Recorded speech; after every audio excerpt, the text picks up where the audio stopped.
Hello বন্ধুরা, এই দেখো আজকে চিকেনের অর্ডার আছে।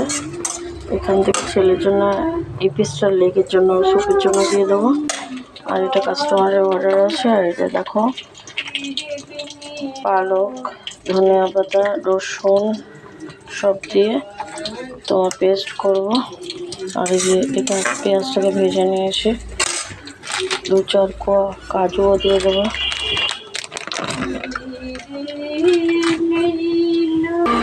এই চিকেনটা দিয়ে দিলাম। চিকেনটা একটু ভাজা ভাজা করে নেব।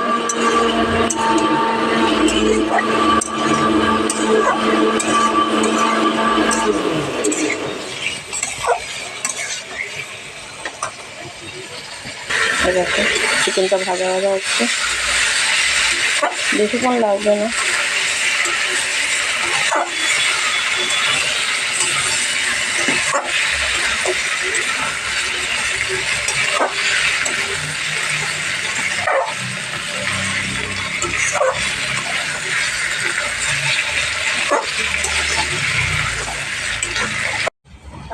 হ্যালো বন্ধুরা, এই দেখো আজকে দুপুরের লাঞ্চ থালি হচ্ছে সিদ্ধ বেগুন ভাজা, এটা লাউ তো